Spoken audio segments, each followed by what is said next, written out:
We fell through the door as though pushed from a great height, landing hard on wooden planks. My breath tore out of me, and pain shot up my side. Daniel scrambled to his feet, his cape brushing my face as he tugged at me. "Get up, Dad!" The red glow flared, then dimmed behind us.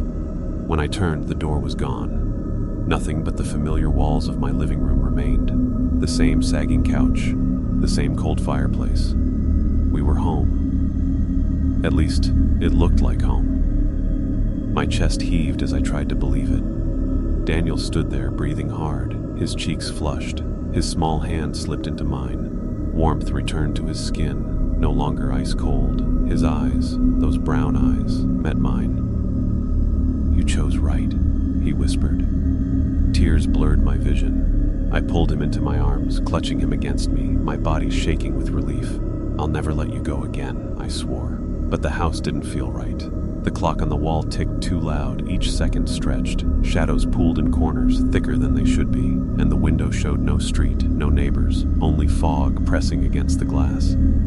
"Daniel," I said softly, "are we really back?" He hesitated before answering. "I think so." Something inside me twisted. "I think so, not yes."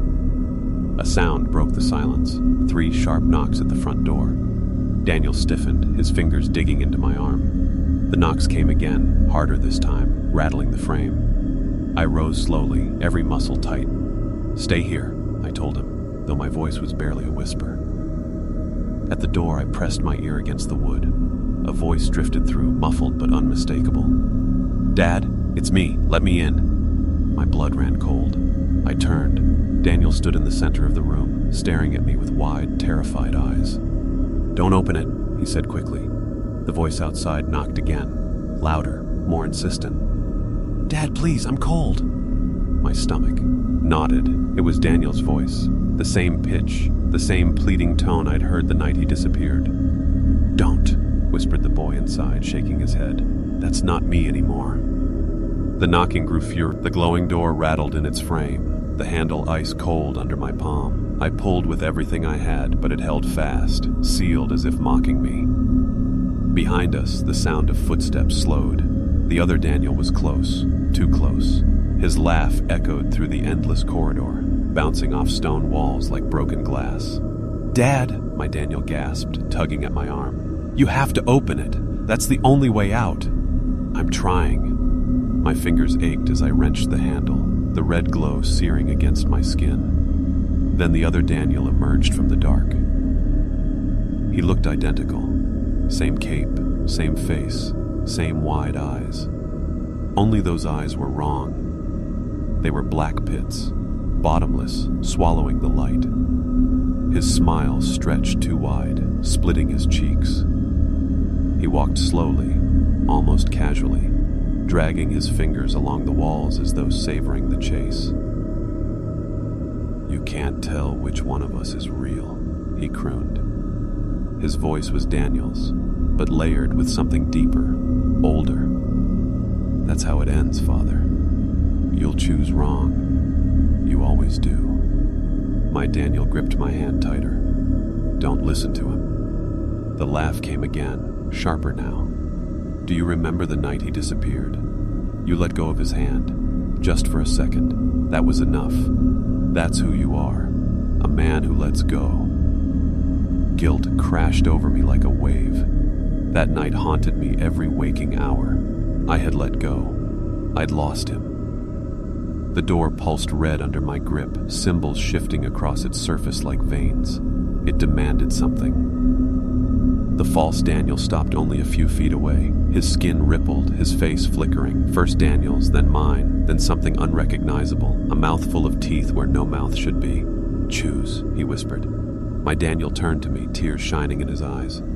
"Dad, please, it's me." My hands shook. Both voices sounded real. Both faces mirrored memories I couldn't shake. One was my son, the other was a monster wearing his skin. But which was which?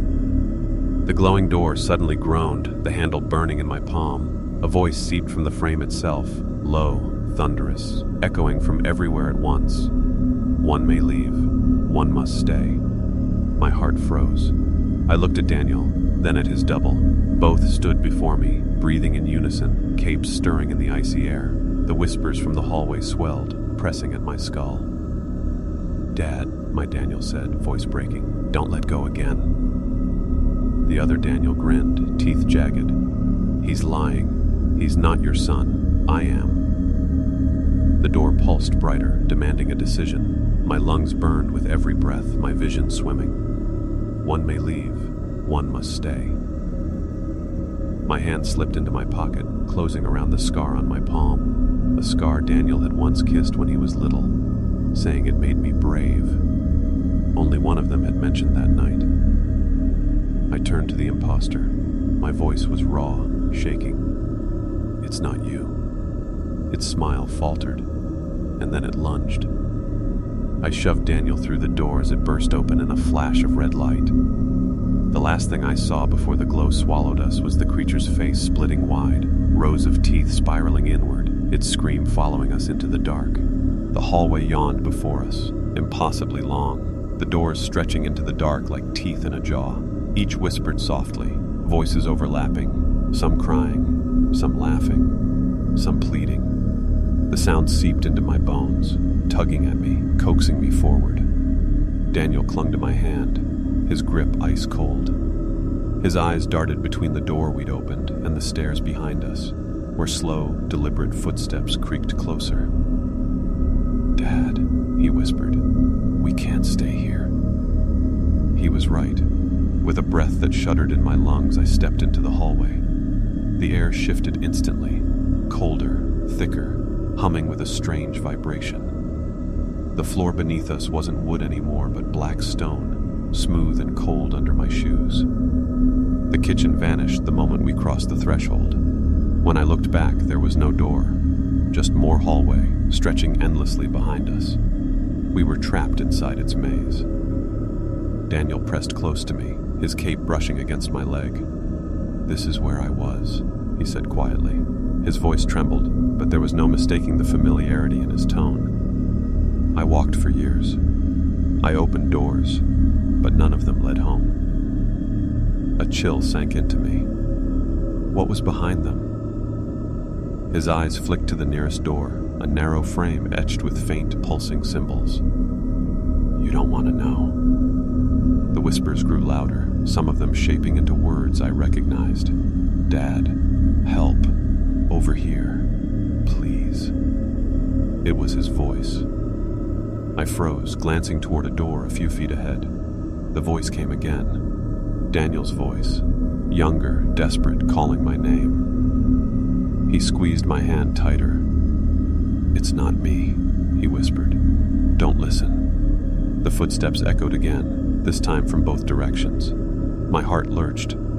The other Daniel was in here too. "We have to move," I said. We started walking, the whispers shifting as we passed door after door. Each one beckoned with a different voice. My son, my ex-wife, my late father, even my own voice. Every word dripped with hunger. Daniel kept his eyes on the ground, his face pale. "It'll try to trick you.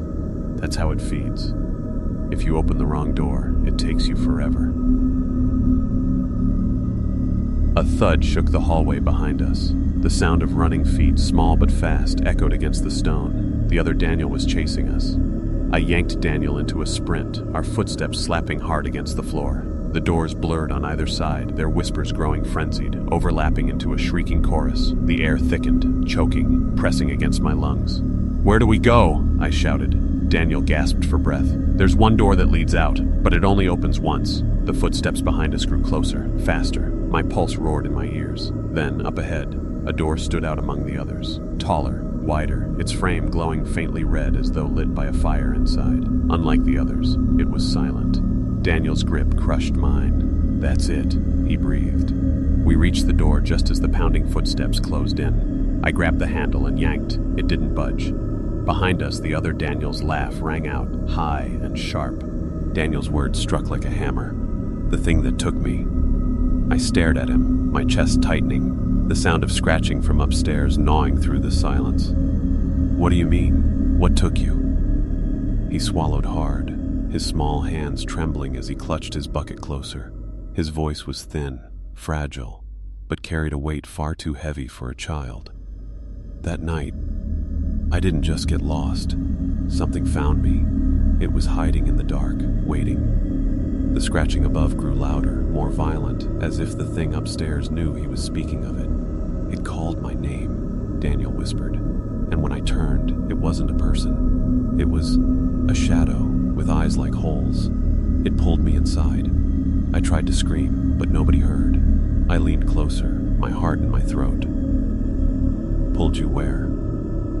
His lips quivered.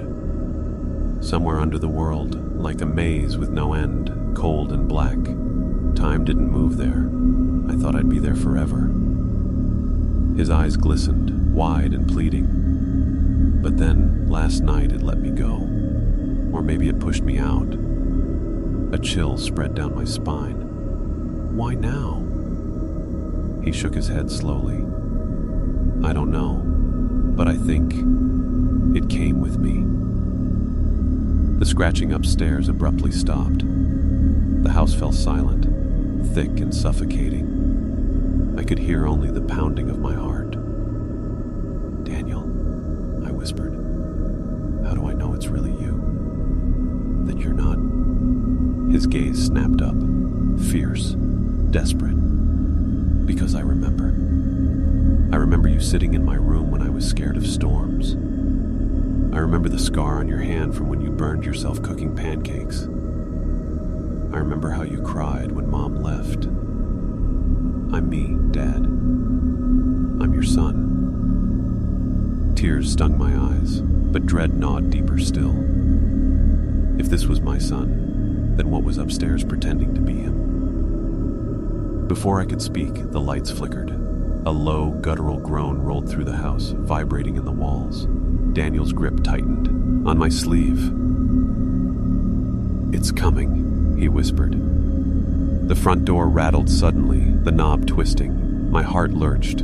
I moved to the window, but the glass showed nothing. No figures, no cars, not even trees. Just blackness. Not the night sky, not the street.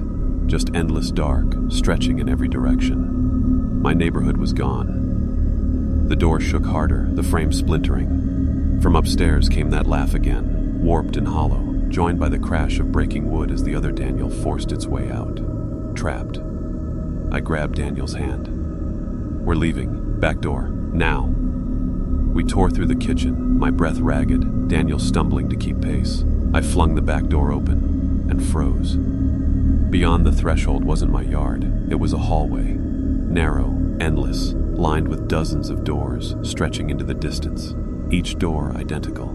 Each one whispering softly, voices overlapping in a chorus of beckoning tones.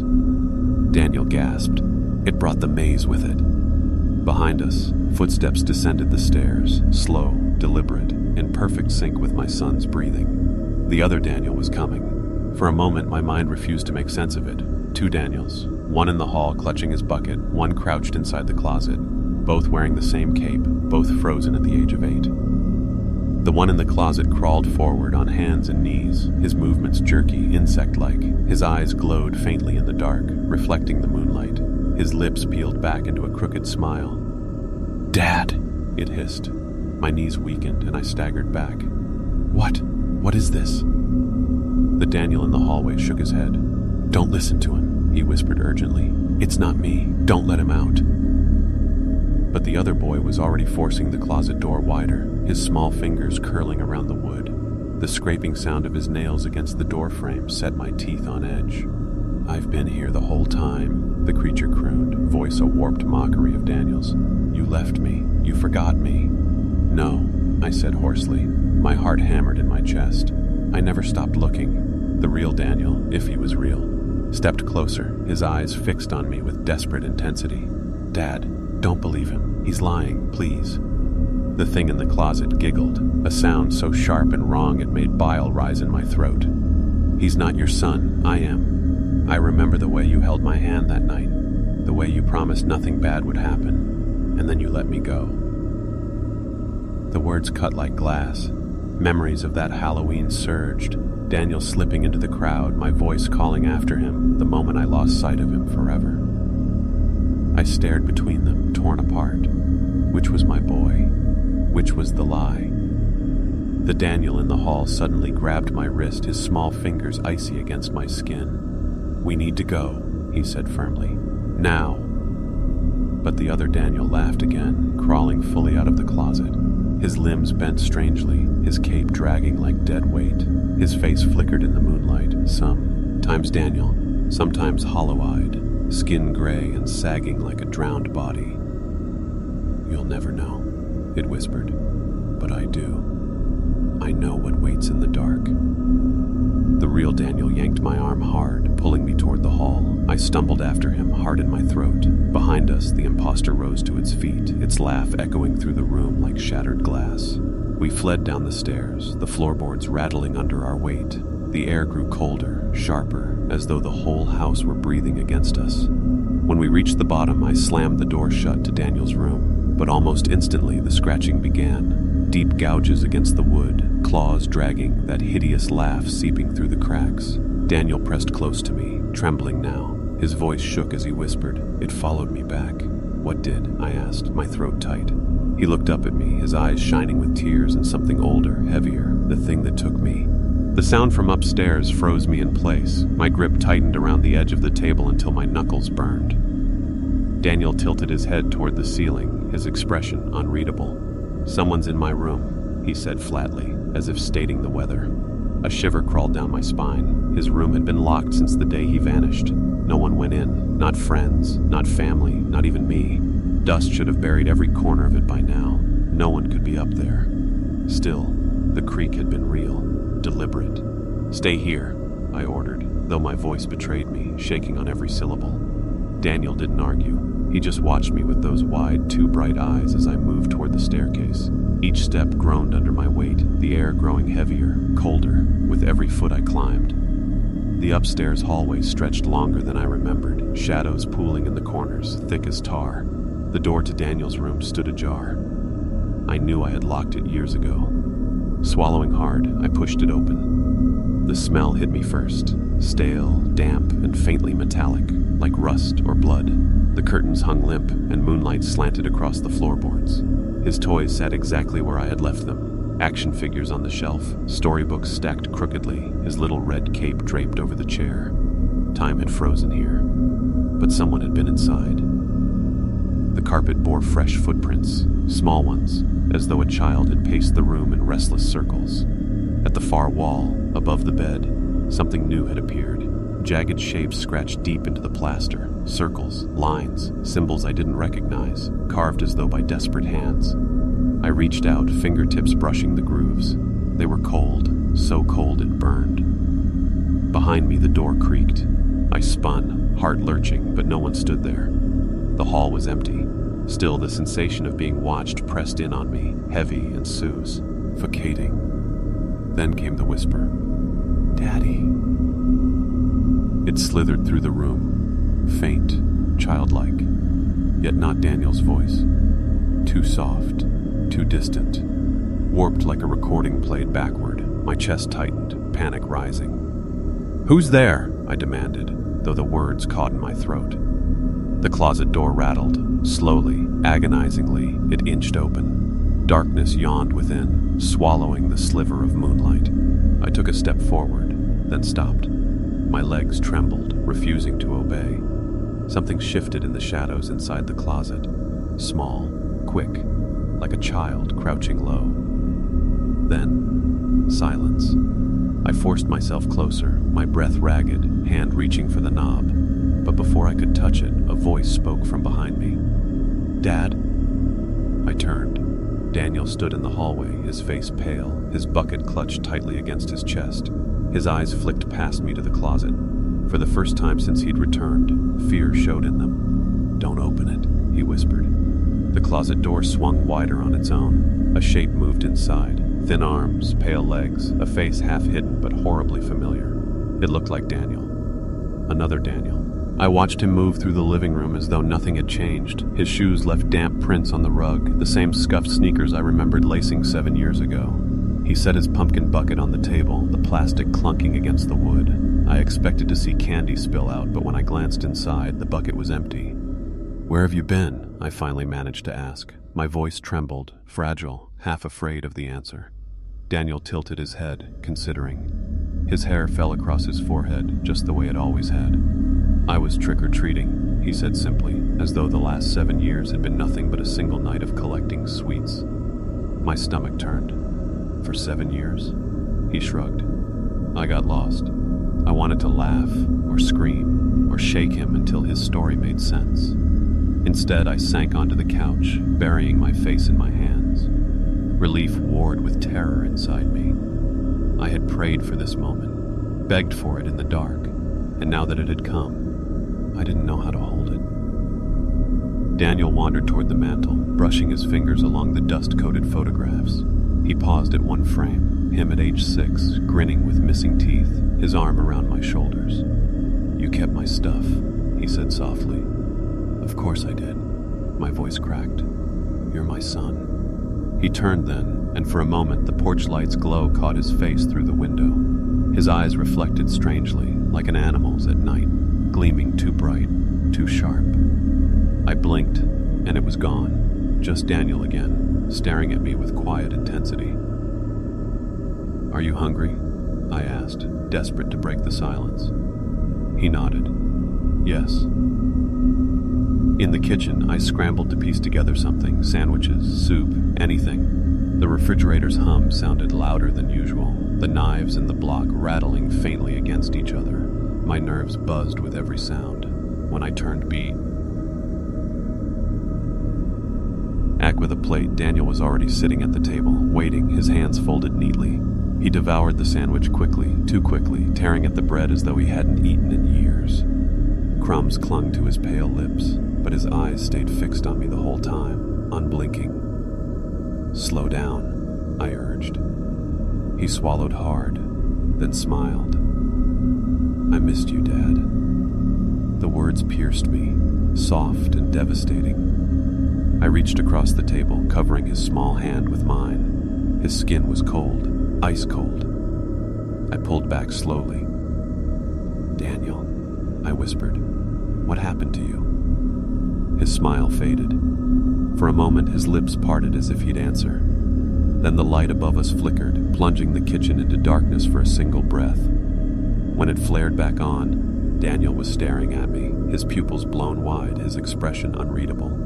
"I don't remember," he said finally. But something in his voice told me that wasn't true. From upstairs, in the untouched silence of his old bedroom, came the creak of a floorboard. My heart lurched, because Daniel was sitting right here in front of me. 7 years ago, on Halloween night, I lost my son. We were walking through the neighborhood, the streets alive with the glow of jack-o'-lanterns and the laughter of children. He wore a red cape, plastic fangs grinning, candy bags swinging from his hand. I remember the crunch of leaves underfoot, the way he darted ahead toward the next porch light. I called after him, but the crowd swallowed him whole. One moment he was there, the next he was gone. Search parties combed the streets until dawn. Police dragged the river, canvassed every house. His face was stapled to telephone poles, printed on milk cartons. I searched until my knees gave out and my throat bled from screaming his name. He was never found. 7 Halloweens have passed since then, each one a fresh wound, a cruel reminder. I stopped answering the door, stopped decorating, stopped living. His room remains untouched upstairs, a shrine to a boy forever 8 years old. Last night, just past midnight, someone knocked. The sound was sharp, deliberate, echoing through the hollow of my house. At first I ignored it, trick-or-treaters who'd lost their way, I thought. But then it came again, louder, steadier. I rose from the couch, my joints aching, heart pounding as I moved toward the door. When I opened it, I forgot how to breathe. He stood there on the porch, my son. He looked exactly as he had 7 years ago. Same cape, same fangs, same plastic pumpkin bucket dangling from his hand. His hair was tousled, cheeks flushed as if from running, and his eyes, those wide brown eyes, shone with life. But he hadn't aged a day. "Hi, Dad," he said softly, as though nothing had happened. As though it hadn't been 7 years of silence and grief. My throat closed. Tears stung my eyes, burning hot against the cold October air. "Daniel?" My voice cracked on his name. "Is it really you?" He smiled, small and uncertain. Yitobunpun and stepped forward. The porch light flickered, casting his shadow long and strange against the siding. "I'm home," he whispered. Every instinct screamed at me to pull him into my arms, to hold him, to never let him go again. And yet, beneath the relief, a shard of unease pierced me. Something about him was wrong, subtle but undeniable. His skin was too pale, his breath too faint, his voice carrying a strange echo like words spoken in a tunnel. Still, I stepped aside and let him in. The door shut behind us with a heavy thud, sealing the night out, or maybe sealing us in. For a long moment we stood in silence, just staring at each other. I wanted answers, but fear held my tongue. My son was here, alive. That was all that mattered. And yet, deep in my gut, I knew. The boy standing in my living room was not the same one I lost.